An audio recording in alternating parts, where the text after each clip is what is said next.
What's up, boys and girls? Welcome back to another Wuthering Waves video. Get used to that. It's going to be happening pretty often. Now, personally, I have not got into the beta. Unfortunately, I gave up that chance to play OPM instead. So I'm going to have to rely on a lot of other content creators' content to push out some reactions and give you guys some information. And once the game starts, of course, you guys will get my own personal spin. Now, first off, shout out to Sydney Marr here. I will put the video in the description of my own video. Check out his channel, subscribe. Do all that jazz. I'm going to go ahead and subscribe. Every time I actually use someone else's video, I always subscribe just to show them some love and support. So this is going to be going through every single CBT2, that's closed beta testing 2 phase of echoes. Now, if you've been keeping up with the web event that's going on, I hope you have been. You've probably been collecting quite a few of the 5-star. Now, this is going to go over every single one of those skills for all of the echoes that are currently available in the closed beta testing. Now, keep in mind, as the disclaimer of this video shows in the description, the final skills and actual buffs or nerfs, whatever may happen when the game comes out in its final form. So this may change along the way, but this is going to give you guys a general sense of what to expect with the echoes as they're coming out. So without further ado, guys, let's jump into the video and help you guys and myself understand what these echoes do in Wuthering Waves and which ones to choose. They are your best friend and your worst enemy in the game. You will farm them every day because they provide stats for your characters, and one of your equipped echoes, the one in the first slot, is going to give you a special skill when you Okay, press Q. so you guys can see right away, so they are pretty much pets, right? So with skills, with stats, you will have to level them up. So let's keep going. We're all on the same page. There are 51 different echoes in the closed beta test 2, each with a unique ability. Some are more expensive to equip, so we'll go through the most expensive to the least. Echoes that are going to cost 4 points of the max capacity are the world bosses that you will farm for essential materials and the weekly bosses for talents. And some of these do have color variations, and the color sets available during the CBT2 is the Phantom set. These are not the same as shiny echoes. These are special. Damn, son, these look incredible. Okay, so 4-star ones, so we're all understanding here, we're not able to get those right now currently in our web event. We can only get maximum 3-star. So these 4-star ones, just everyone's on the same page here, are world bosses that you have to farm. Colors that are usually event rewards, and they have no added bonuses or enhancements. They're just a different color. See, I like that. I like that the skins don't add any extra bonuses. That's a good thing. So the Thundering Memphis will provide an electro damage bonus and a resonant liberation bonus after using his full 6-hit combo. And he will also only have the Void Thunder Sonata effect, which is your artifact set bonus in Genshin terms.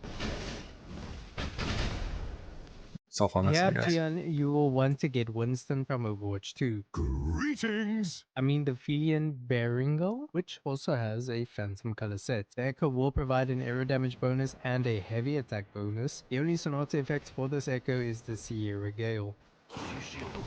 That looks crazy. It looks like Enma from Naruto, the third Hokage's The summon. Inferno Rider. He does have a move guy looks cool. when you fight him that he will jump off after you break his poise for the first time, but when you use him for yourself, he won't bring out his bike, but has a strong 3-hit combo and provides a fusion bonus and liberation bonus. He will only have the Molten Rift Sonata effect. That looks cool. Tempest Mephis is similar to the Thundering Mephis. They look the same and they both deal electro damage. You will get an electro damage increase and a heavy damage increase after using this Echo, and it That's again cool. only provides the Void Thunder Sonata effect.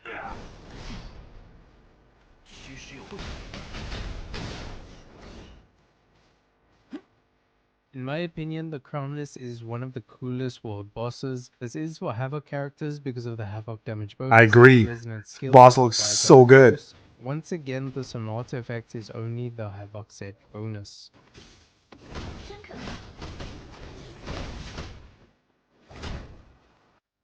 The Lumpy Lumen Myriad confused a lot of players on exactly how to get to its location. It is locked behind a quest. This one is made for Glacier characters with its Glacier damage bonus and scale damage bonus, while only being available with the Glacier Sonata effect. Gotcha. So more for Glacier units. Okay, so not someone I'm going to be going for in the beginning. I'm going to be going for Caltro, by the way, as my main unit. If you plan to build Rover, then you will want to farm the Morning Eggs, as this is the best in slot for Spectro characters. It does provide Spectro and Liberation damage bonus after being used for the character that has it equipped. There's also the Phantom color available, but I just don't have it unlocked. That looks so cool, man.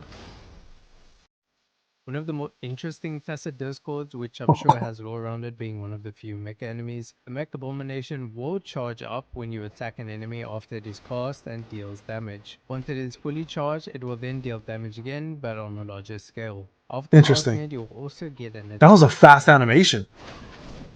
Like, you barely even see that. That's crazy. There it is. Oh, there it is. Okay. So that's a better view of it. The Impermanence Heron is possibly the best in slot for sub DPS and support characters. It provides a buff for your next character that takes the field if an outro skill is triggered, and provides energy for your current character while still dealing massive havoc damage. Damn, son. Okay. So the Heron is something we're gonna have to keep mind of on that one. Weekly boss available as an echo is the Balborn Geoshalon. This echo doesn't actually come on field, it just provides a shield which is the same shape as the ball on its back. It does have casting damage that scales with defense and increases attack while the shield is active. So just a shield. Okay, got it. I mean, who knows? Maybe it'll be useful to some extent, but so far I think that this is the most underwhelming one I've seen so far. Especially from like the fact that it doesn't really have an animation outside of just the shield over you. The next bunch of echoes are going to be the elite enemies around the map. They cost 3 points per echo to equip and provide a variety There we go. This is what we're gonna look at. Bosses, they do not provide buffs to your characters. These echoes only deal damage, block, or heal. The Cyan Feathered Heron will dash forward, causing arrow damage. It does have a special trait that will break an opponent's special skill if it damages the enemy that is busy casting it. Okay, so I have this 5-star, so this is good to know. So these guys do not. So main thing, guys, these guys do not provide buffs. The Feathered Heron is a bit different. This one will stay in place once summoned and block an attack. Once it is attacked or after the block duration, it will unleash a counter attack and recover a bit of resonance energy for your character. That's kind of cool. The Stonewall Bracer will charge forward after it's been cast until it hits an enemy or after a certain distance. Downside is you cannot change the direction of its attack, but you can that sucks. it by pressing the scale button again. Okay, so that part's kind of annoying. So if you're fighting a boss that's moving around a lot or an enemy that's moving around a lot, you're not going to be able to really take advantage of that one. Have a never-let-like attack, firing a laser that continuously deals electro damage. You will recover 1 resonance energy each time damage is caused.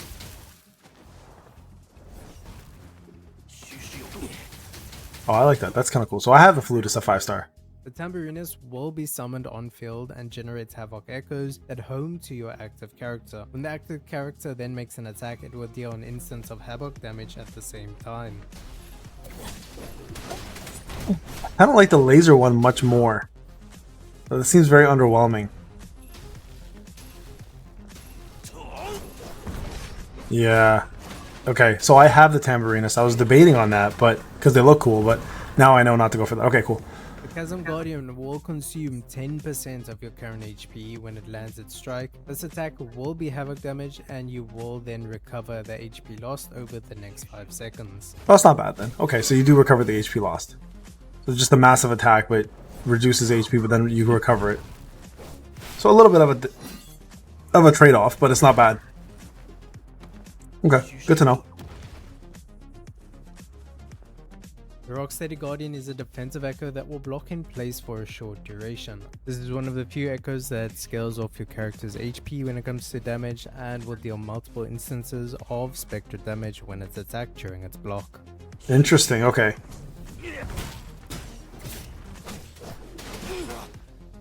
This is the mature or adult version of the Rose Shroom. It will be summoned alongside you to deal 3 instances of havoc damage while it emits a laser.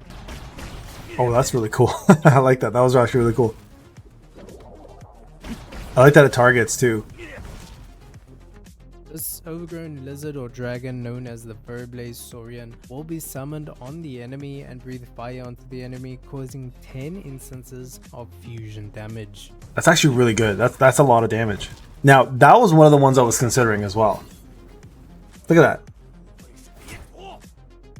There is a level 120 version of the Spearback that gives you a guaranteed 5-star copy of this echo. Although it's not worth the grind if you are underleveled, the Spearback has a 5-hit combo when summoned that deals physical damage.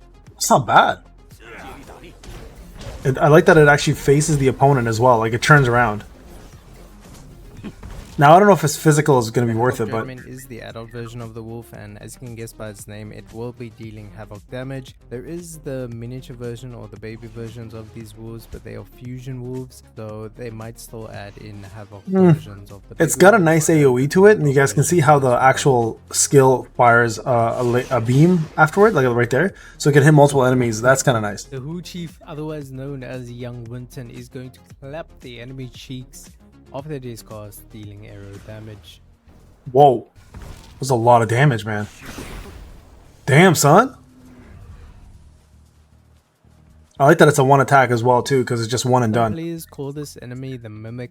Your active character will transform into the Chase Razor when you cast your Echo skill, dealing multiple instances of arrow damage. No, that's not bad. It's actually pretty heavy damage as well too. The final of the 3-point cost echoes in the CBT2 is the Auto Puppet Scout. This will deal massive amounts of glacier damage compared to the other echoes and generates up to 3 ice walls that can block enemies and damage. Oh, that's kind of cool. That's really cool. I wonder how useful that will be. Probably pretty useful.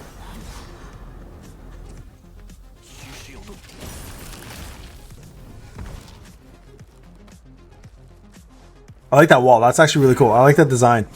That you can use it just like as a barrier. Biggest secret about the t-shirt industry: most t-shirts are made up with. Sorry, Sid. I'm gonna fast forward this just for the video The rest of the purposes. echoes will all cost 1 point to equip them out of your max capacity. Now these echoes have unique abilities as well. They're not completely useless. Some of them are actually pretty funny, and the ones that deal damage are basically just scaled down versions of the more expensive echoes. Okay, so we're gonna stop here, and the reason why I'm gonna stop here is because it looks like the 3 stars and the 4 stars are the ones you want to go for, right? Now, if you want to check out the rest of the video, obviously go ahead and take a look at it. But it looks like, from what I'm understanding, the 4 stars are world bosses, which we're gonna have to farm ourselves. They're not gonna be available in this event, and the 3 stars are the ones you want. And he did mention that the 2 stars and the 1 stars are all dummied down versions of the other ones with less scaling and have some funny things to them. So, for example, there you guys go. See, right? I mean, look at it. Just like almost no damage at all in comparison, right? So to the 3 stars. So definitely go for the 3 stars. That's going to be the main piece of advice I'd go here. So try to get yourself the 3-star versions of the one you want, and then go from there. All right, guys. The Payne, again, shout out to Sydney here, Sydney Marr, and I will put the video in the description. You guys can check out his channel, support him, show him some love, and we'll go from there. Talk to you guys in the next one. Take care.